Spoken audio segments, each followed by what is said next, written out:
I thought it may be interesting to start, taking you back a bit, you sharing the small screen with Francis Ford Coppola. Tommy Gravedigger, it was researched the year before I shot it, and for the research I actually worked in the cemetery as a gravedigger for 6 weeks. So, and Tommy was one of the characters of Heolgerrig and one of the characters I knew, and actually a distant relative of mine, because most people in the village were related anyway. And anyway, we made the film, and at the end, when it was finished, it was shown on Barry Norman's Film 74, and they had there were 2 films in the programme. One was Godfather 2, and the other one was Tommy Gravedigger. Wow. And at the time we were poor students, we didn't have any money, so we had no television. So we actually watched it in a shop window in Oxford Street in the centre of London. Fantastic. Yeah, so... And the film was later, I think it was later that year, maybe the following year, it was broadcast by BBC Two as a proper documentary, yeah. So what was it about that character?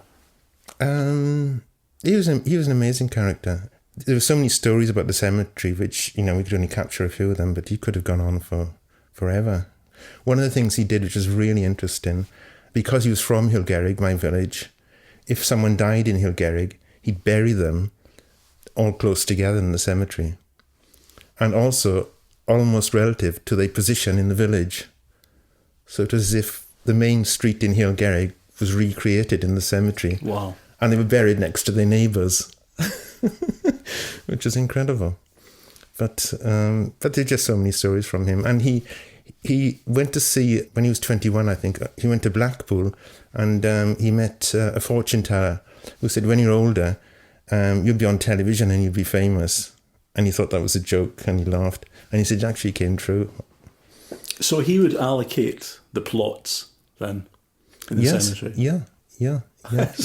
Yes, he would decide where you go. And families would be together, they'd be in the same grave, husband, wife and children. And relative to their houses, they'd be quite close together. So they'd be a little community in the cemetery. I don't think they do that these days. So that piece was your first documentary film. That's right, having graduated, presumably. Yeah. Just take us back then. It was my final year project. Right. In the final year, we had to do a film, and we had to crew on other films. So I crewed on 5 other films as well. So it was a pretty tough year, that was, yeah. But you'd studied in London, studied film. Yeah, I did 3 years, did a degree in photographic arts. At the time, it was the only place that did it in the UK. We could do it. It was the first course to award a degree, and it was a pretty tough course. This was Westminster? Yeah. The main building it was incredible being in the centre of London, because it was based in Regent Street, right opposite the BBC. So you had this amazing location, amazing experience, and a great time to be in London.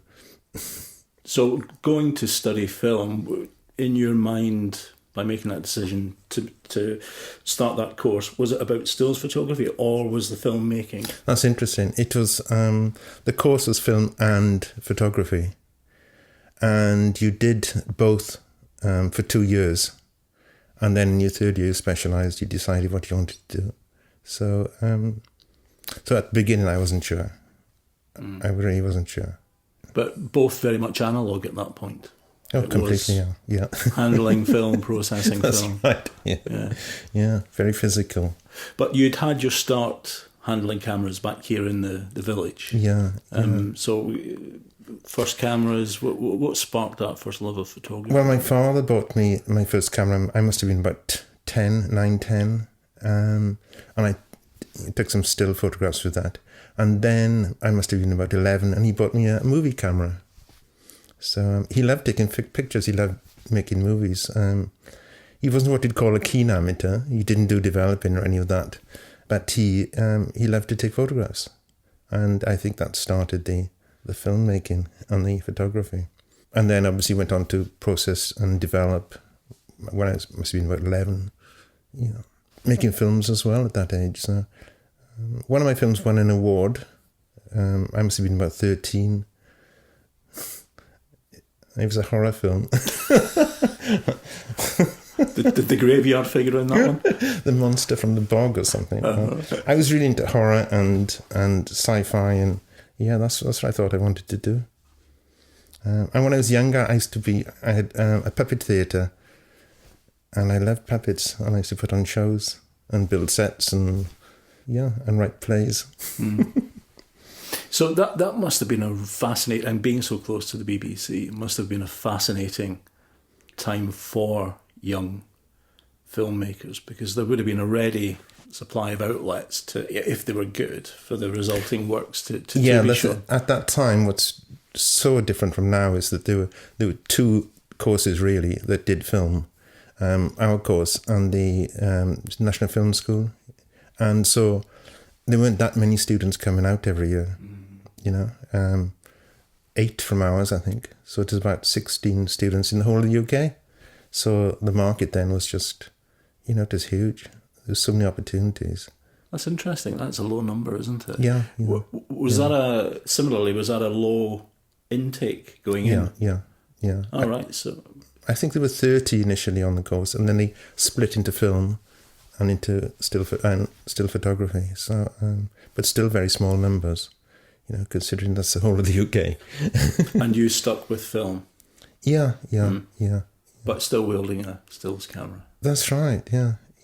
I did the project Once Upon a Time in Wales. That was complete when I was actually studying film in my final year.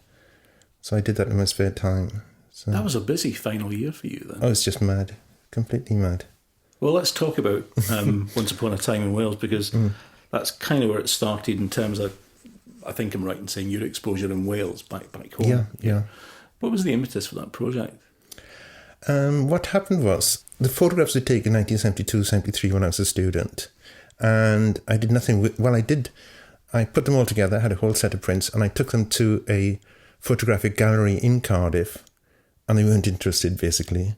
And I had criticism and, advice on how to take photographs and so forth, which meant I just put them away and gave up on that type of photography for many years. Was that a commercial gallery, or was it one of the bigger galleries we probably know of? Yeah, one of the big ones you probably know of. Yeah. Right, okay. So, but it completely put me off that type of photography for many years.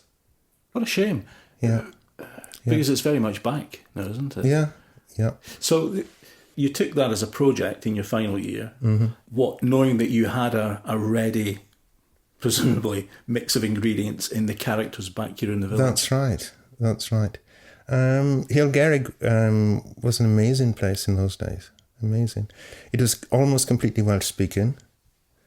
Here in Merthyr? Yeah, the village was.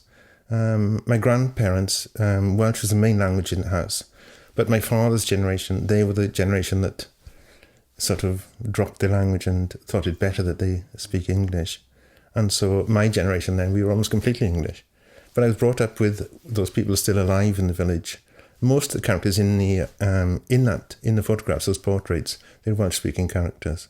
What approach did you take in terms of, you had the characters, but what was it you wanted to capture? Was it as simple as this is life in a small Welsh village? More or less, but also so many projects of portraits, particularly portraits of people in the South Wales valleys, were taken by outside photographers who moved in, didn't know the communities, weren't really, close to the people. And I think mine was different in that way. And also they tended to choose, they photograph miners coming home from work, or, in the tin bath in front of the fire. And the low-hanging fruit. Yeah. So I didn't want to do that. And I just wanted to do something a little bit different. But they were amazing characters. And the names. Some of the names just made me giggle. And stories behind them. Tex Jones. And we'll come to the follow-up project. The bricklayer, the builder, Billy Bricks. Billy Bricks, yes. Tommy Gravedigger, which you featured in your documentary. Mad Malcolm. So, does he feature in any of the photos? I haven't seen any of the published photographs. Of Mad Malcolm? Yeah. Yes, so he liked to do a bit of funny fags or... Yes, yeah. Partake in anything that's sent from somewhere else. Yeah. No substance is too strong. Wow. Yeah. But what a mix, a real mix of different characters. Yeah, yeah. One thing I was very aware of at the time, and I think that probably was a big thing, was that those people weren't going to be around for much longer. It was the end of that era, and you would never find people like that again. And if I didn't capture it at that time, if I hadn't captured it at that time, they would have been lost. So you were very conscious. Yeah, of that. very much so.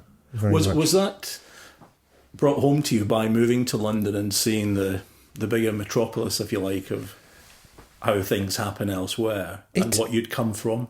Possibly. But again, London was quite interesting. You know, at that time, London was a great place to be. Living in Chiswick, the local pubs near us, they were full of characters exactly the same. You know, you just don't see that now again. That's all gone. But there was quite a lot of that there as well. And quite a few of the places we went, we found these interesting people. Perhaps that's just me.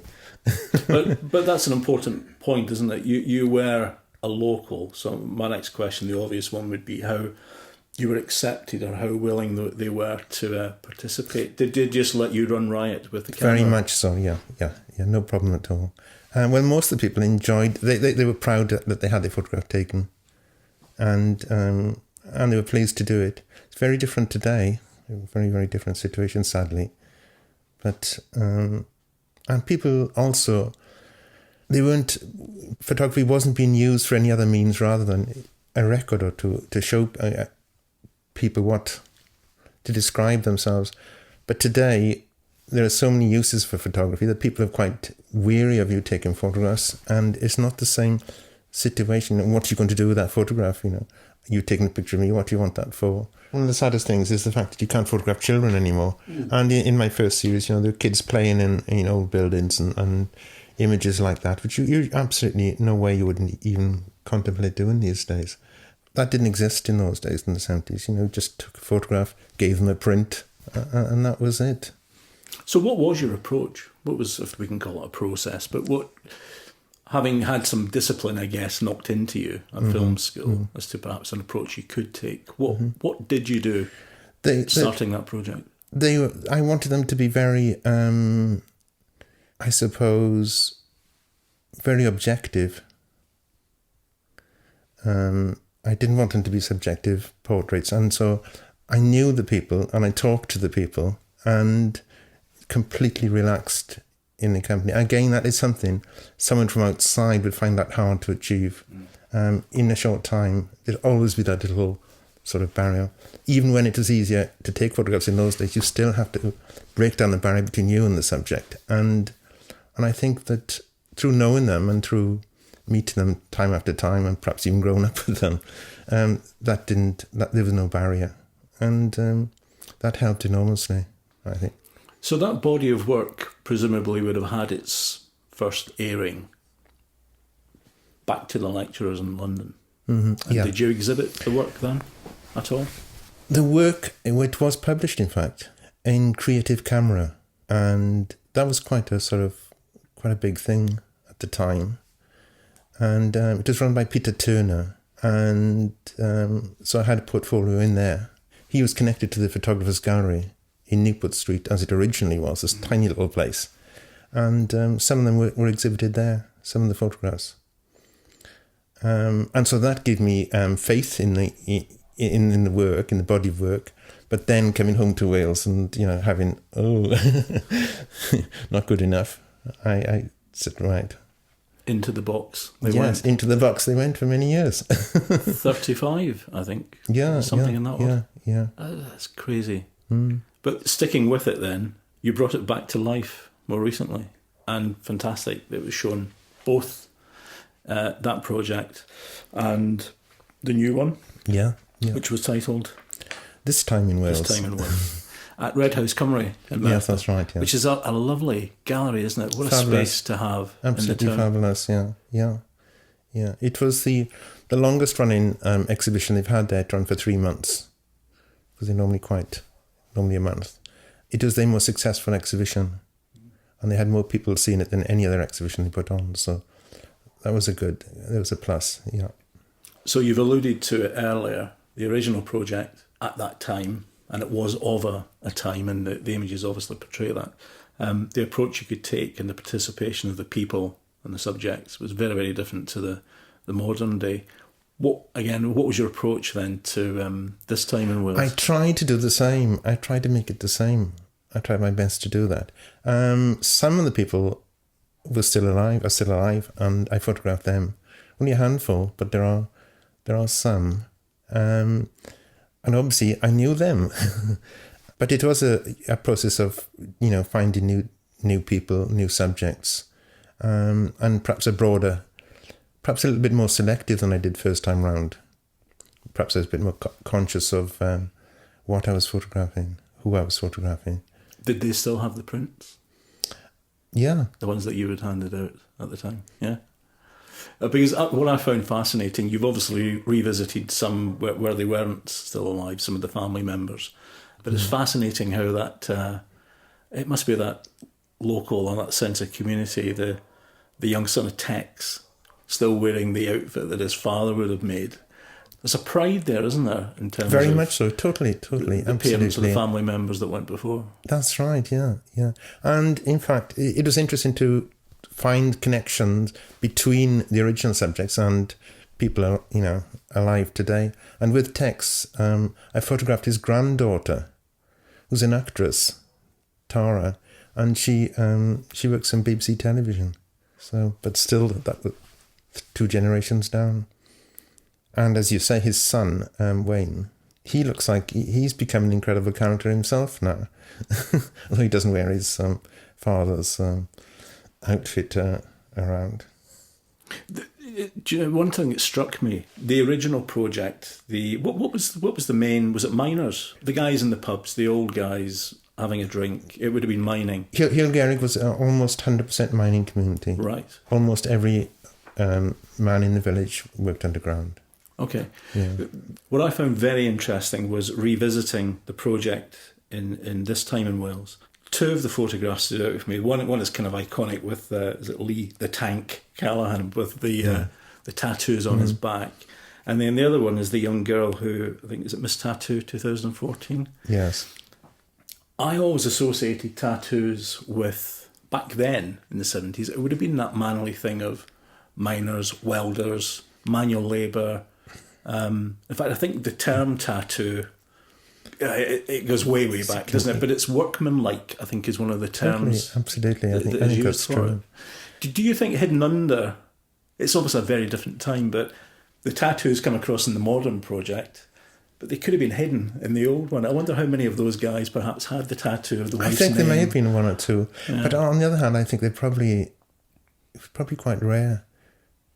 Right. Probably in this area, do you think? Yes, in this area. But obviously, I think there was some.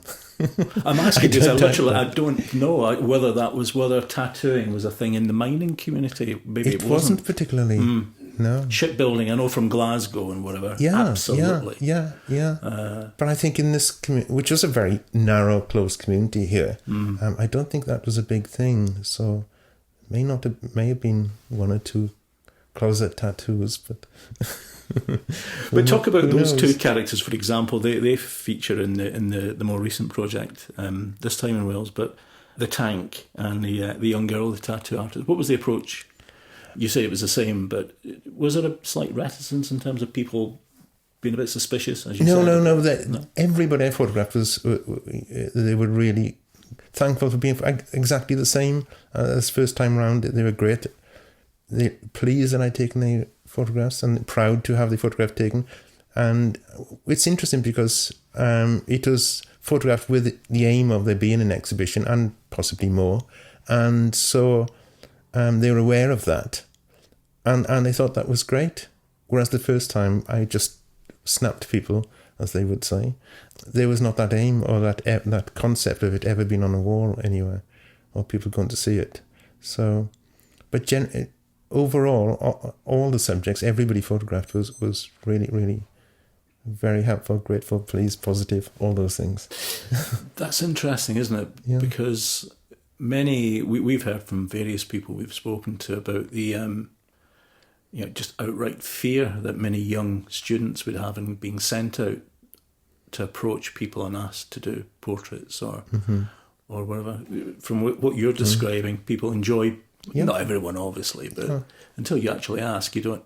That's don't know. true, and I would say 100%. I had one strange experience. I was photographing someone outside a cafe in Merthyr Tydfil in the town. This guy came charging out from this cafe. It was in the background, not even in the photograph, and started shouting at me for taking a photograph, and I didn't have permission to take a photograph of him. And he looked as if he was a solicitor, just by his appearance, and I think he was. But, he had no right to do that or to say that. But he was quite bizarre. And I wasn't even taking his photograph. I didn't want to. But and that was just on the side. But the actual subject, so it does. I think students have to go out and do it. And ask. I can understand that. I can understand the fear. I can. And it's for me again, that was initially an issue, I think. Going into pubs where you're a stranger, and I've been away from this place for many years. There is that sort of a little fear that what are they going to say? But once you get in, I'm sure you can turn the accent back on, Robert, when you need to. But interestingly, you brought the old project and the new one together, as you say, in Red House Cymru, very successful exhibition. Sadly, we didn't see it. But what kind of reaction did that have from the locals? I can understand the gallery space thinking this is fantastic. The aim when I put it together was for local people. Right. That was part of the project. It was helped by Arts Council Wales, who are absolutely fabulous, and helped me produce it. And the aim was that it would be shown locally, and people would have a chance to see their community, because quite often places like this, photographing exhibitions are, like the previous ones, way out, London, or not even in the country sometimes. But for them to see it, and I think people were quite surprised and really, really interested and fascinated, and had lots and lots of comments, great comments from members of the public who'd never go into a gallery, never go and see a photography exhibition. They'd gone there. What did you feel witnessing? The people walking around and... Did you do the secret shopper now and again, apart from the lunch? I didn't very much. Once or twice I went, but what was interesting is people would recognise and they'd recognise someone they knew in one of the photographs, and then there'd be screams and yells and. But it was a very interesting experiment, and even the publicity for the project, I tried to make that local as possible. Rather than going for the London press and the London art world. And that worked, I think.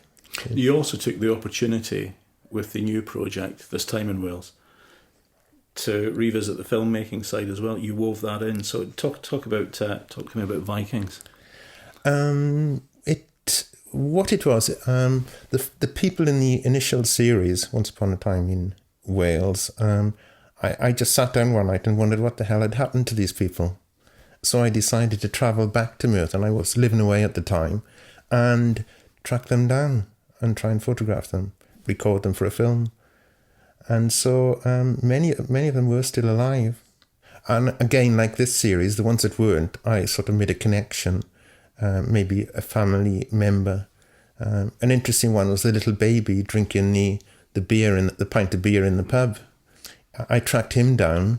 He's an IT consultant, and he works internationally all over the world, lives in London.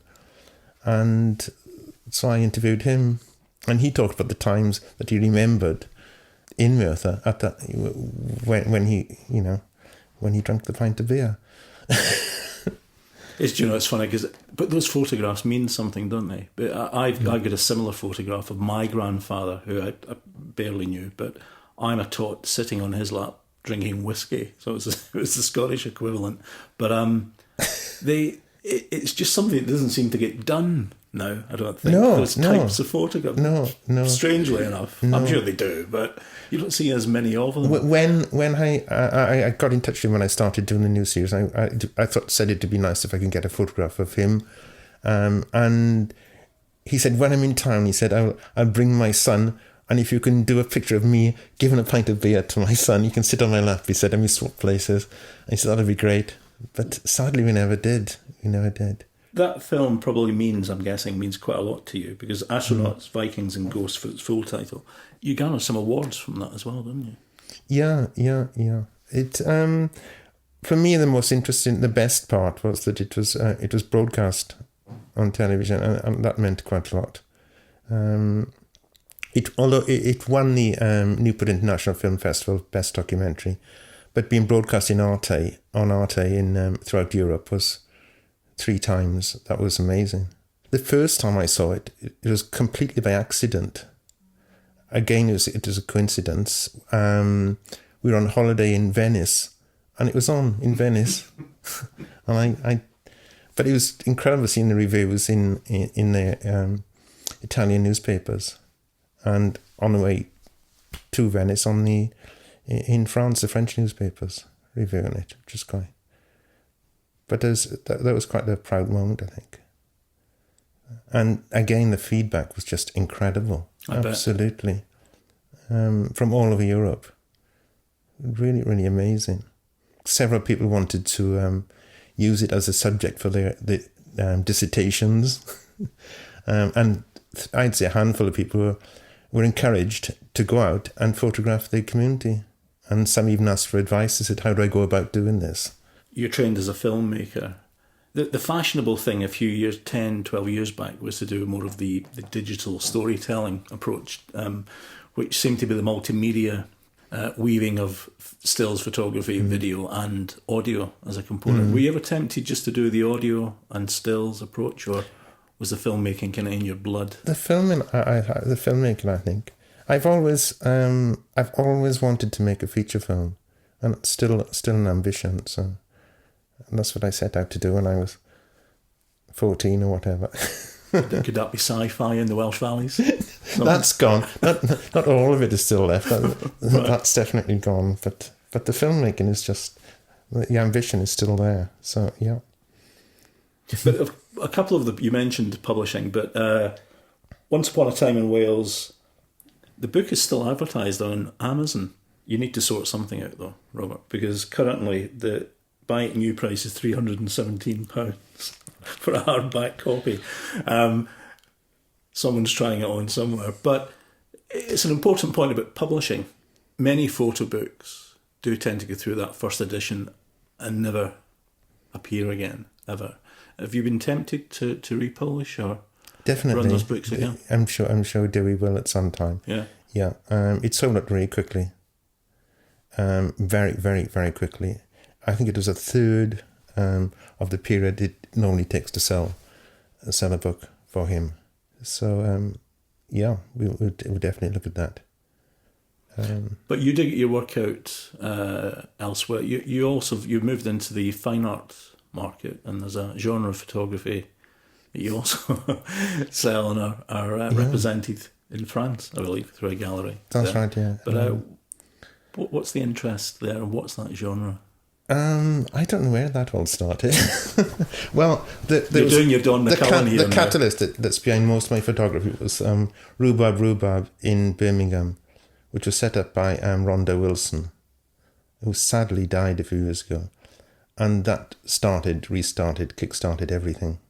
And through that, I made huge number of contacts.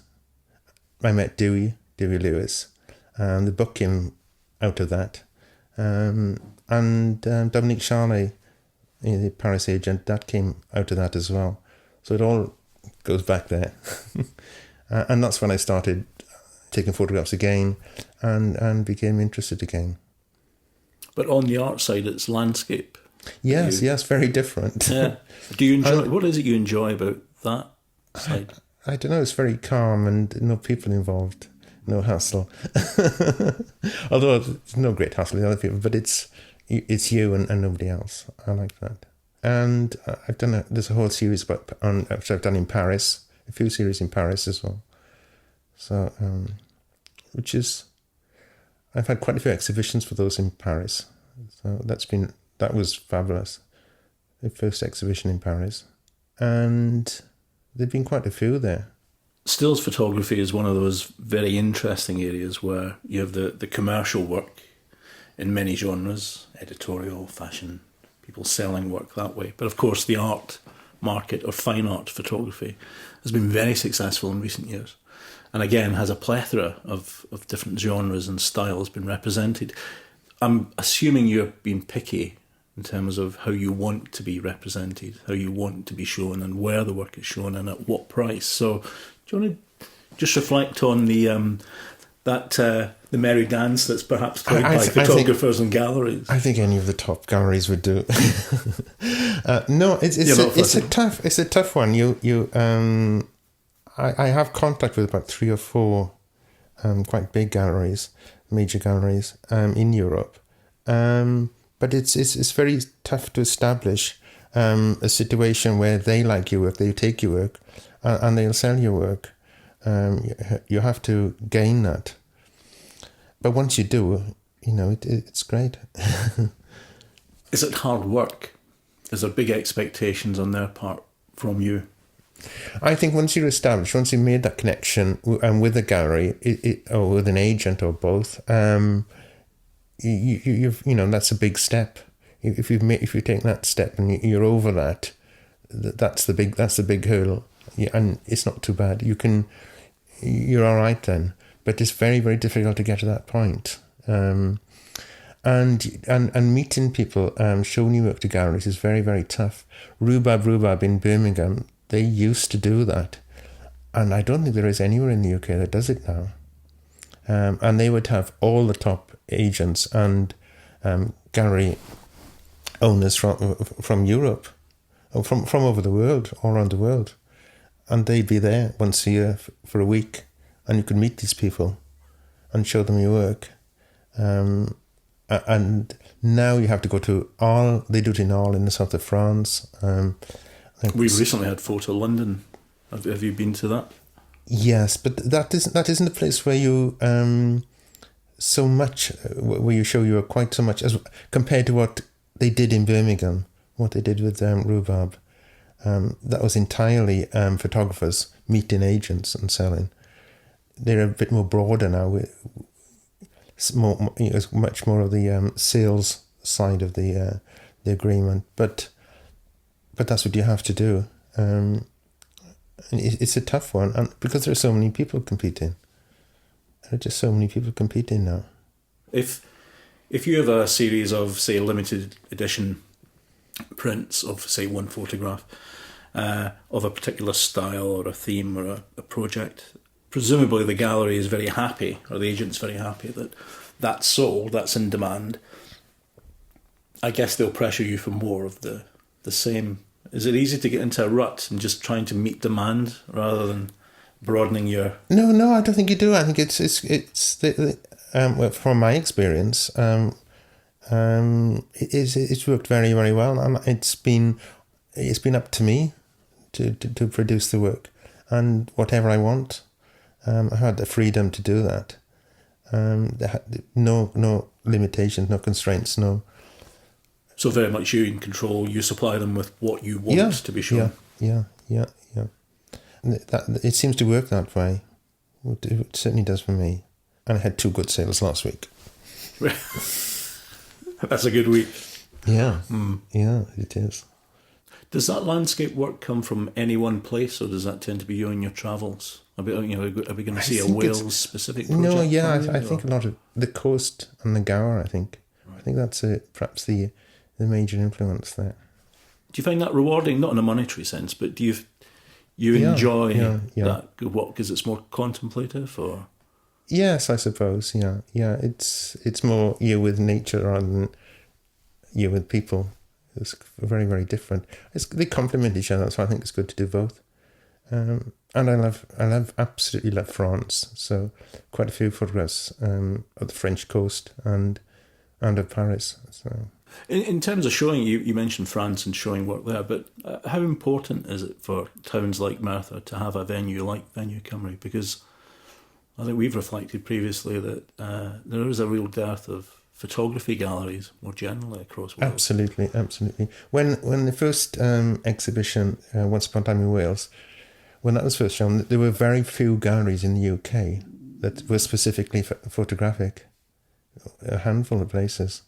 And Sheffield, I'm trying to think, there was one gallery, the Lighthouse Gallery in Wolverhampton, which showed the exhibition. When it was declined in Wales. Yeah. They now, they've closed. They lost their grant and they don't show photography. So that's another one down. And it is quite sad, and you really could do with as many as possible, particularly in Wales. But that's why it's been so good doing this, trying this exercise in Merthyr to see. And it, as far as I'm concerned, it's worked, it's been successful. It's got the people in. My site had, at one point, it had 10,500 hits on my website. So as a result of that.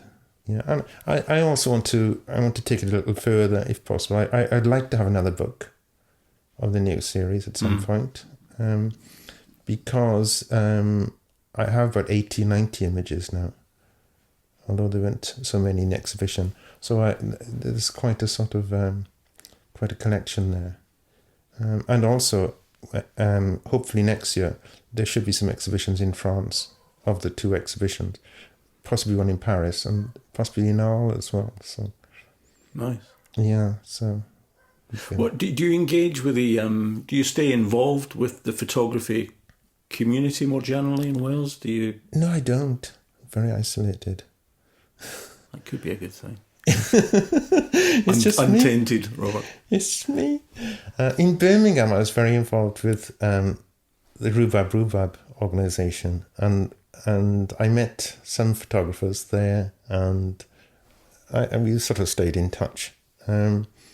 And through the galleries there, and through Dewey Lewis, but not in Wales. I'm quite on my own. Any observations on what you see happening in Wales or the current? It's great to see so much going on. That's just amazing. Because when I finished my course, there was hardly anybody doing photography in Wales. Very, very few. And to see Welsh photographers now is fantastic. It really, that's great. I just wonder if, going back to what I was saying earlier, if you to bring a couple of young, fresh students, pick any theme, you pick any town in Wales, whether it's Brexit as the overriding theme, or whether it's a town like Port Talbot, if they lost the steelworks, as my hometown in Motherwell in Scotland did, it was a steel town. They become these regeneration zones. I mean, you have it with Retail Park on the 470 at Merthyr. Yeah. There's no real sense of that. Not that old community, not that old village, Merthyr. Moving back to Heolgerrig after 20 years, the community is just it is nothing like it used to be. The old close community. My mother is still alive, and she lives in the village, and she's 90, and she has no idea who lives in her street. She knows one person opposite. Whereas years ago, she'd know everybody in Heolgerrig in the street, in the entire village, and that people moving in and out, and obviously that has a great effect. But it's absolutely true. I think the community has we've lost a lot. I think in that respect.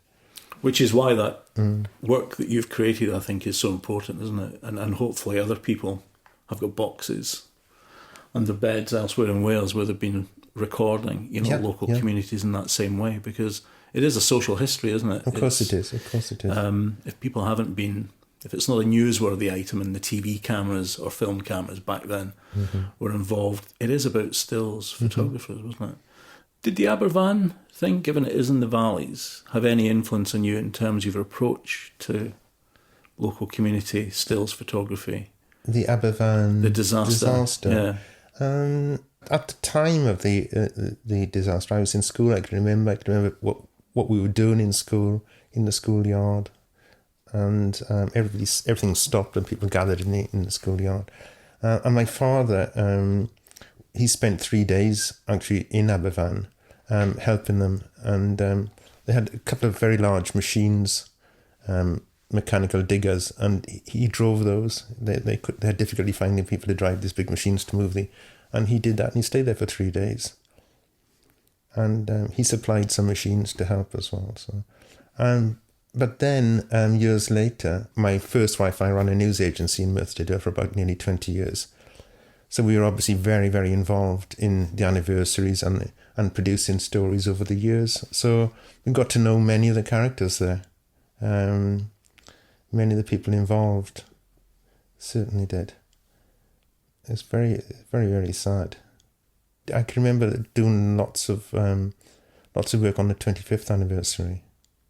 Lots of newspapers, magazines, and television articles. Yeah.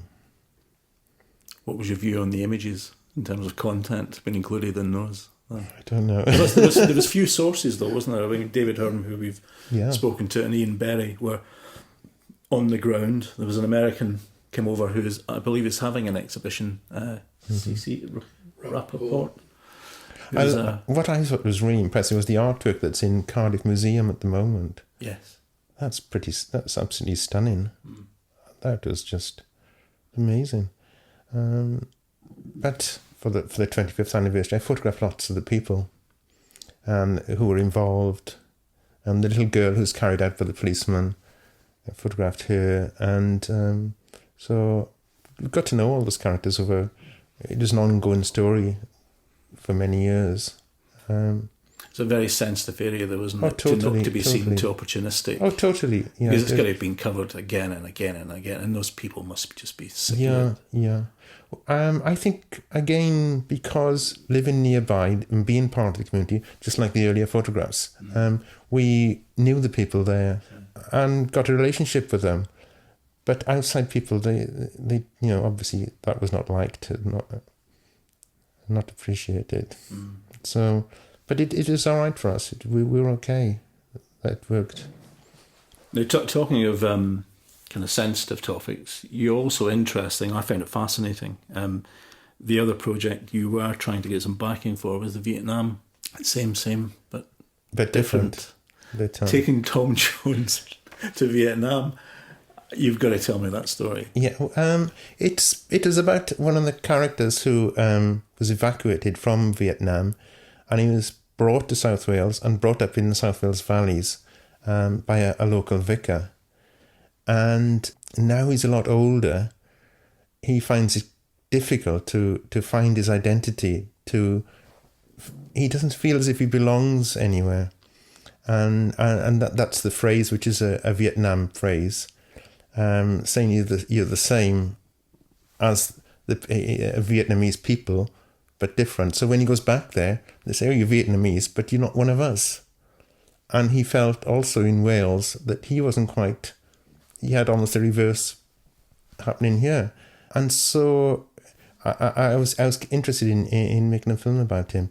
At the moment, what happened at the time, another documentary was made, an absolutely identical subject, and it was so close to it.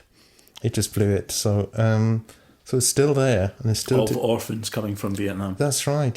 Yeah. But this documentary, it actually went to the same home, and it was so close. It was pure coincidence, but it was just. It shouldn't have happened. So you've dropped that for the moment. Yes, it's on hold, but there's plenty of potential. It's a real Le Tan, the boy who was brought out on one of the planes. Is an incredible character, very interesting. He devoted his entire life to helping the orphanages in Vietnam. He just raises money for them and travels back and forth every year, just giving aid or whatever, and organises charity raising functions. Because there are two strands to that I find are fascinating and directly linked to Wales. One was Philip Jones Griffiths, who still has, I think, some of his work being exhibited on the Agent Orange in a gallery in Vietnam. Mm-hmm. And, of course, the current crisis where you have immigrants and migration happening in large numbers. And there must be a lot of people that are going to be in the same boat, if I can call it that, as that young guy. Absolutely. What he told me was that over the years that the orphans who came over have got in touch with each other, and they've become friends and become little sort of group, community, whatever.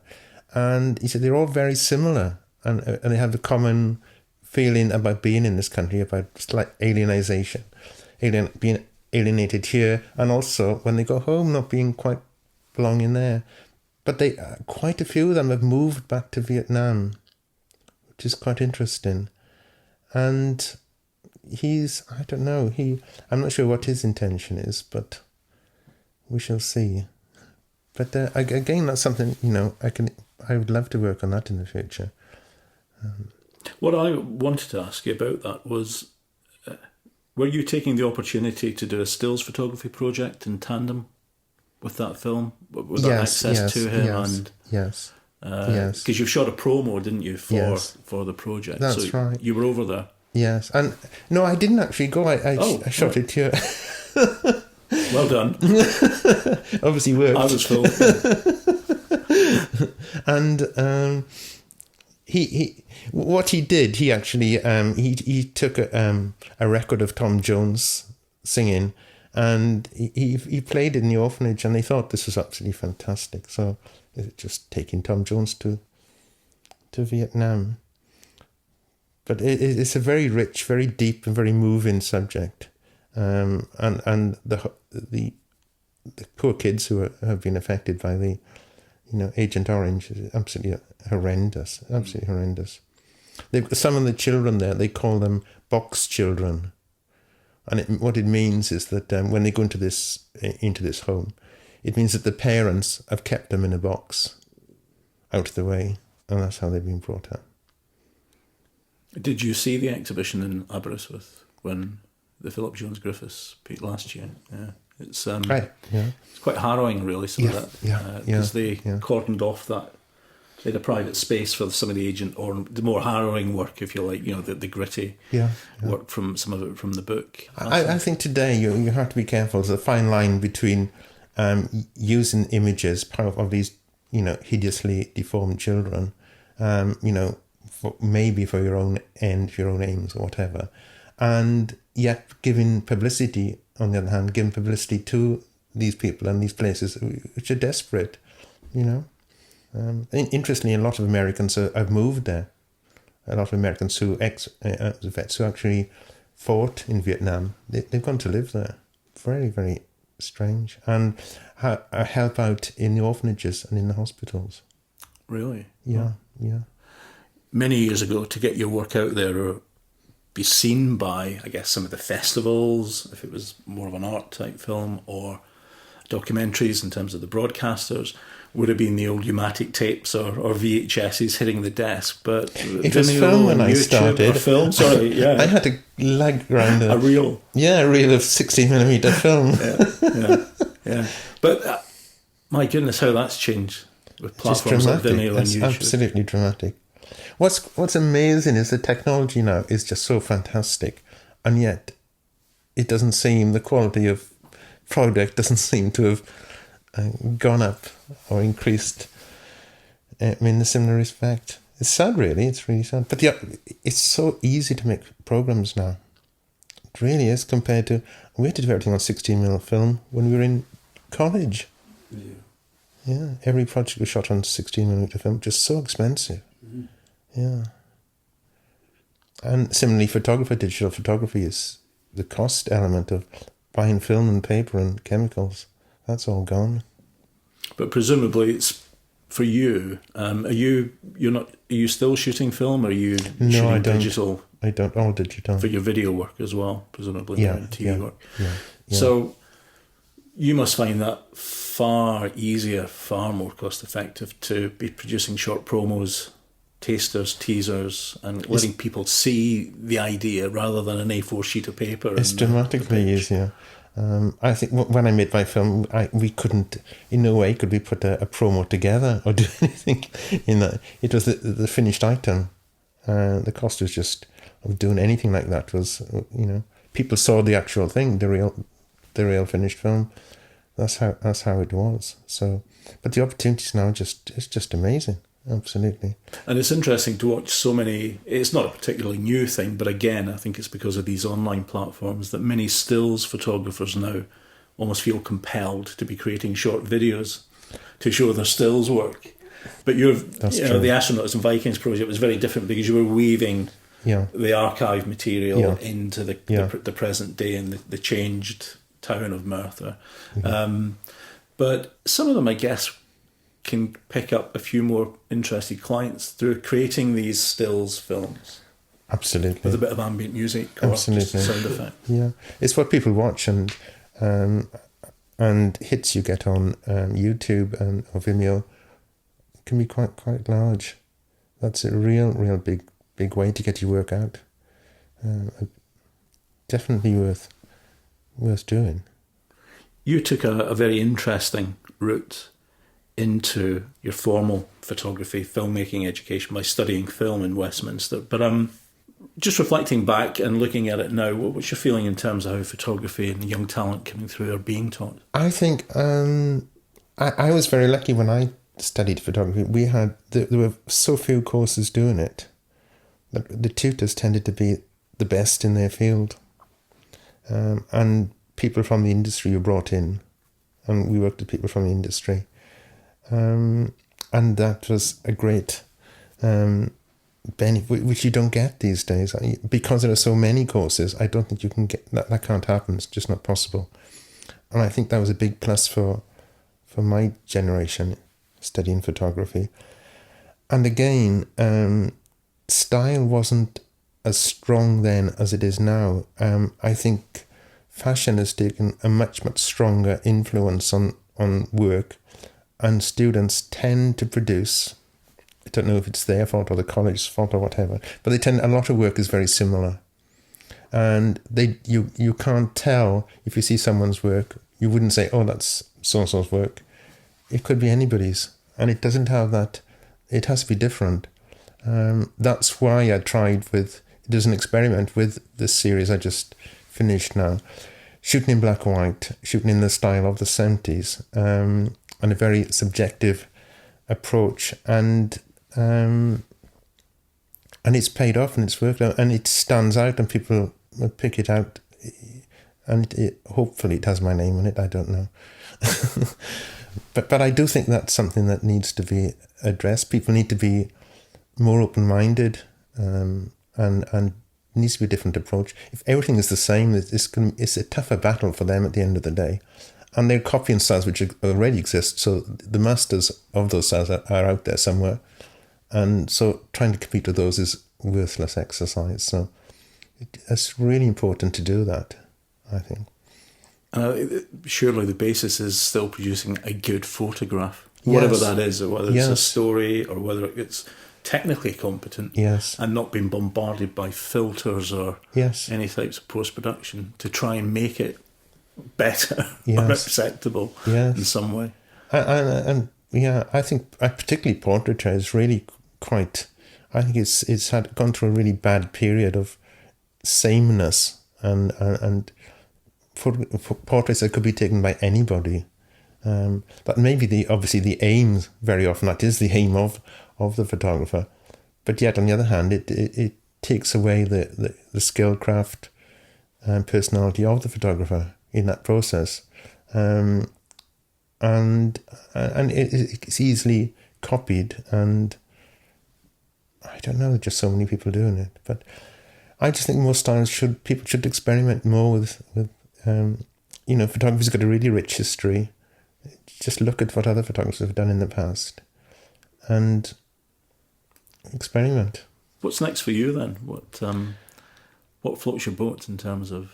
Well, at the moment, this Time in Wales exhibition and possibly the old exhibition, I'm working on future exhibitions in France for next year. Hopefully, there'll be several exhibitions coming up, which will be good, and more landscapes, and my lifelong ambition to write a film script. Well, all power to your elbow. And thanks very much for talking to us. Thank you. It's been a pleasure.